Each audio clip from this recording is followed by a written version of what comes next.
Milton সমাদ্দারকে আমরা জিজ্ঞাসাবাদ করছি। ভয়াবহ লোমহর্ষক সব ঘটনা বের হয়ে আসছে। সে হাতও কেটে ফেলতো, আঙ্গুল কেটে ফেলতো, ব্লেড দিয়ে সে কেটে ফেলতো। এই মাদকাসক্ত মিল্টন পৈশাচিক আনন্দ উপভোগ করতেন। সে কিভাবে মানবতার ফিরেওয়ালা হলেন আমাদের বোধগম্য নয়। ডাক্তারও কালকে বলেছে যে তার নামে যে সার্টিফিকেট দিত বা সার্টিফিকেটের সিল এবং স্বাক্ষর দিতেন, সে তার কোনোটাই জানতেন না, অর্থাৎ ডেথ সার্টিফিকেট। আর মাসে তাকে একবার নিয়ে আসতো, আইসা তো সে তাকে ঘুরাই নিত, সেই হিসাবে তাকে 12,000 টাকা দিত।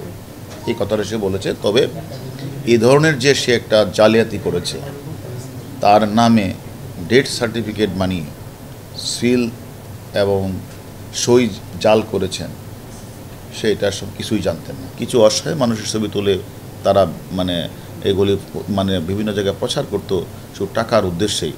এখন তার অ্যাকাউন্টে প্রচুর টাকা, কয়েকদিনে 1,50,00,000 টাকা এসে গেছে, সে টাকাগুলি খরচ করে নাই।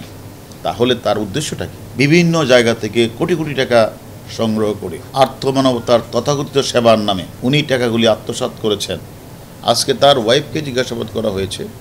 তার ওয়াইফ যেটা বললেন, তার স্বামী যে এ ধরনের ন্যাক্কারজনক অপরাধগুলি ঘটনা ঘটিয়েছে, এই যে টর্চার সেলে নিয়ে যেভাবে তাকে আমরা ছবি দেখিয়েছি, পিটানোর দৃশ্যটা, এইটা আসলে একজন অনাথ, অসহায়, বাক প্রতিবন্ধী, মানসিক ভারসাম্যহীন মানুষগুলিকে এভাবে পিটানো মোটেও ঠিক হয় নাই। তার বিচার এই জন্য তার বিচার হতে হবে, এই কথাটা উনি বলেছেন। আর ওনাকে বলা হলো যে আপনার স্বামীর অ্যাকাউন্টে তো এখনও 1,85,00,000 টাকা আছে, এবং এই টাকাগুলি কোথা থেকে পেতেন?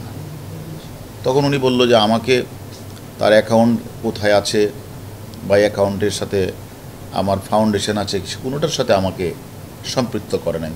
আমি সরকারি চাকরি করি, সে কোনোটাই আমাকে সম্পৃক্ত করে নাই। এইভাবে আমরা মিল্টন সমাদ্দারকে আমরা জিজ্ঞাসাবাদ করছি। ভয়াবহ লোমহর্ষক সব ঘটনা বের হয়ে আসছে। এবং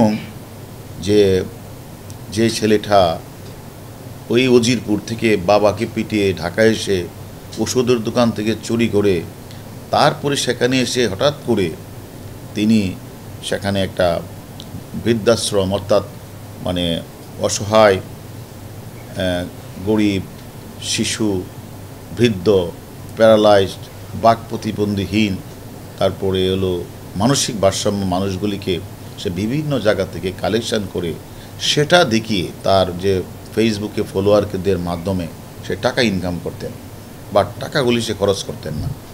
অন্যদিকে ওই গরিব অসহায় মানুষগুলি যে চিকিৎসার জন্য অনেক সময় অপারেশনের প্রয়োজন হতো, অত পচন ধরেছে, সে হাতও কেটে ফেলতো, আঙ্গুল কেটে ফেলতো, ব্লেড দিয়ে সে কেটে ফেলতো, এই যে রক্ত বের হতো এবং সে শেখা এবং এই যে ব্লেড ছুরি দিয়ে কাটাছেঁড়া রোগীরা যে কষ্ট পেত, আর্তনাদ করত, এই মাদকাসক্ত মিল্টন পৈশাচিক আনন্দ উপভোগ করতেন। এবং সে একরকম সাইকোপ্যাথিক মানুষ।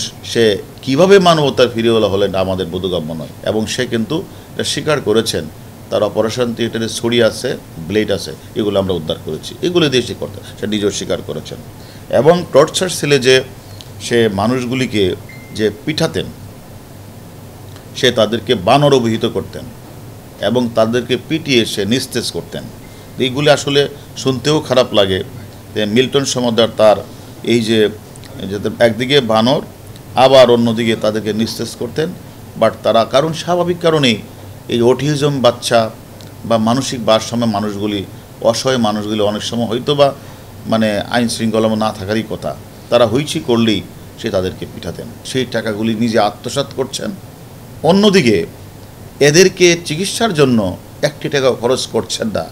এটা একটা ভয়াবহ অপরাধ। এবং আমি এদের উল্টো তাদেরকে টর্চারের পরিমাণটা তিনি বেড়ে দিয়েছেন। আরেকটি কথা, যে কথাটা স্বীকার করেছেন, সে নিজেই যে ডেথ সার্টিফিকেট তো বানাতেনি, তাহলে যে 900 লোকের কথা সে বললেন, 900 লোকের রাতের অন্ধকারে জানাজাবিহীন তাদেরকে সে যে কবরের কথা বললেন, এই যে একটা অপরাধ, যে এই লোকগুলি কারা আমরা তদন্ত করছি, তদন্ত আমাদের শেষ হয় নাই। আমরা আমাদের রিমান্ড শেষ হয়েছে, আবার আমরা রিমান্ড প্রেয়ার করেছি। আমাদের রিমান্ডে আসলে আমরা এই বিষয়গুলি তাকে আরও জিজ্ঞাসাবাদ করব যে এতগুলি মানুষের, সে নিজেই বলেছে 900 লোকের প্রাণ নিভে গেল। তাহলে এই লোকের প্রাণগুলি যদি নিভে যায় তো এই লোকগুলি কীভাবে মারা গেল? আপনি তো হাসপাতালে নেন নাই, আপনি তো ডেথ সার্টিফিকেট নেন নাই, আপনি তো থানাকে অবগত করেন নাই। এই 900 প্রাণ নিভে যাওয়ার ঘটনা আদৌ সত্যতা কি না, না এটাও একটা টাকা ইনকাম করার জন্য তার একটা কথা, অথবা এই প্রাণগুলির সে কি করেছেন, আমরা মানে তার কি কাজগুলি করেছে এগুলির পূর্বে আমরা সেগুলো তদন্তে নিয়ে আসবো।